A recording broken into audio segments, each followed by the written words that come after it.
We're live, hot mic, so I can hear all of your conversations, and they are all officially on the record. So if you're talking, you should not be. Delilah Daly.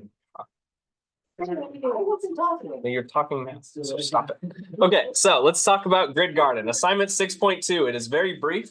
It is our last assignment for Unit 6. So once you finish it up, or by the end of the period, or tomorrow, you have lots of options. Hi, welcome in. You can zip and submit your Unit 6 roots. Thank you. You can zip and submit your Unit 6 roots at the end of the period today, because this is the last, one of the last things we're going to be working with here. See, Grid Garden 6.2 is playing this web game, which I'll show you here in just a second, that gets us prepared for CSS grids. It's a display property similar to Flex, where you arrange the different pieces inside of a container and they interact dependent on the size you want to give them. And how you submit this, it's a very simple HTML page, which I'll show you in just a second. And then today we're just going to work on that. You can easily finish it up. So if you find your way to the sixth period web design, or sorry, not sixth period web design, Unit 6 module in Canvas here, there's assignment 6.2 Grid Garden. So this is Grid Garden. There are 28 levels total. You do not have to complete every single level, right? I got to level 24 earlier. And this is even where I start to struggle. So this is kind of tough, so bear with me. Let's go to level 1 and I'll walk you through how grid works and how you play this game and then how you submit it at the end of the, at this situation. So let me talk for a sec and then I'll let you guys work on this while you're doing it. So this is the CSS grid. You see your garden, you're growing carrots.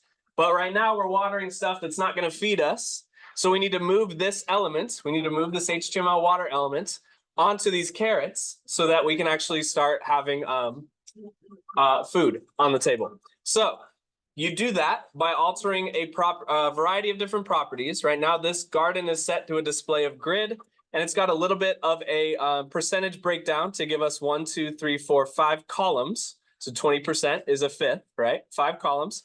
Same thing for the rows, 1, 2, 3, 4, 5 at 20% each, to give us this nice 5 by 5 grid that is going to be equal squares that we can work with here.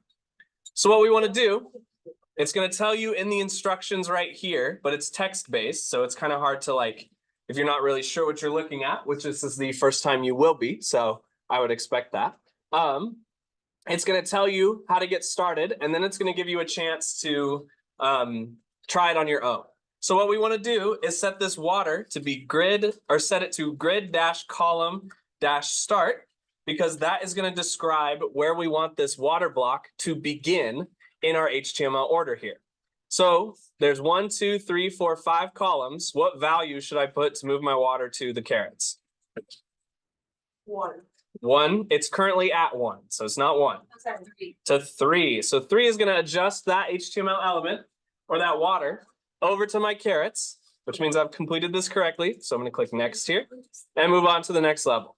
So same thing here. Oh, don't look at that. Don't look at the answer. It's a secret. Okay. So now we have weeds in the garden that we got to hit with some weed killer. 5. Same property. Yep. We're going to set the grid column start because we want this specific element to start at grid column number 5, not 45. That's a lot of grid columns. 5. So that moves our weed killer over to our weeds, and then we move on to the next page. So hold on. This is the last one I want to show you before I help you guys one-on-one. Okay. So here we have 3 carrots that need water. Grid column start of 1, so that's fine. But we need to make the water span across all 3 of my grid sections here. So what should I set my grid column end to? I'm setting like a little range here. What do you guys think? 3. To 3? Okay, let's try 3. So you would expect 3, right? 3 is not actually correct. You can see that there are 2 water spots because 3 is not really what the grid would anticipate. You know, you would think that it would be 3. But that's because grid is really confusing. It's one of those things that I still struggle with. Logan, you have a question? 4. It is 4 because it's not based off of the number of cells. Similarly to a table, it's not based off the number of cells. It's based on these dividing lines. So instead of starting at 0, like a lot of web design does, okay, instead of starting at 0, it actually starts at 1. So this is 1, 2, 3, 4, 5, 6. So since we want this to end at column number 4, instead of ending at, line number 4, instead of line number 3, that's how we get the CSS grid to encompass all 3 of these grid sections that we're working with here. Yeah. I'm wondering. It's not moving water. Yes, it's water for the carrots. We're moving it around with this grid column start and grid column end. So what I want you guys to do, hear me out real quick. This is how you submit this assignment. Okay. Get as far as you want. I just want you to experiment with this. You don't have to do all 28 levels. You can just do the first one. I mean, I would prefer you get to at least like 10, but I'm not going to require it. Do as many as you can, and then you're going to take a screenshot by going to your Windows icon and then typing snip so that you get this little snip and sketch window. Get this little snip and sketch, right? You're going to make a new snip. I don't know what it's going to do to the Zoom room, so let's find out real quick. But when you get, you engage the snip and sketch tool, it gives you a little overlay that you can take a screenshot with. We're going to save that screenshot by clicking on the floppy disk icon, the save button. And we're going to save that to the SRC subfolder in our 6th period web design unit 6 folder. So we had that SRC subfolder. You can follow my path right up here. 23-24, semester 1, 6th period web design, and then B. Blakeney unit 6. Inside of the SRC subfolder, we're just going to click save. You can name it whatever you want. Mine's called this screenshot property. But we're going to click save on that. And now we're going to build a very simple HTML page. You don't need to make another style sheet for this one.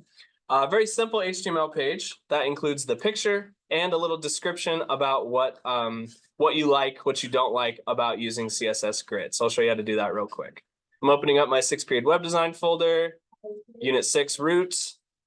Okay, so that's our blue style. I'm going to double click inside of the big rectangle to make a new file and then name that one for Canvas. So B. Blakeney P6 6.2.html. Okay, and I'm going to start this HTML file like normal, close my other tabs that I'm not using. HTML5, change that document title to be the Canvas naming scheme of P6 6.1, like this. All right, and then I'm going to go into my body here, type IMG, and then click on it so that I get the SRC and the alt text. I'm going to add the image that I just took, that screenshot of my grid guard in progress. Okay, I'm going to start with the subfolder SRC and then click on the screenshot. Add a little bit of alt text to describe it in case it doesn't load. This is my grid guard in progress. Okay, that's half of the things that you need in your HTML. The second half is a paragraph element. So type P and hit enter, explaining why, if I could spell, I can never spell, explaining why you think CSS grid is useful and any opinions you have about it.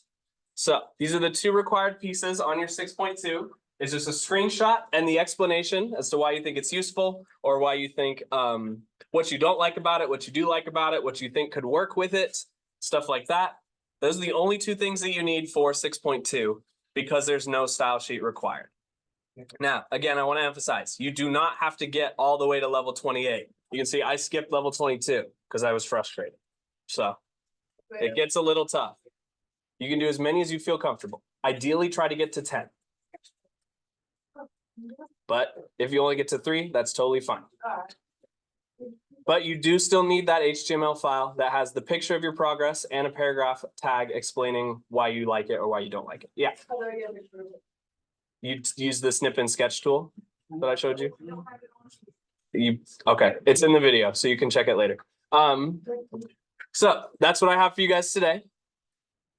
Does anybody have any questions in general for how I want this? Yes. Is there a link to the grid guard? There is. If you go to 6.2 in Canvas, it's the click here right here to say play grid guard. Okay. Any other questions? We all good?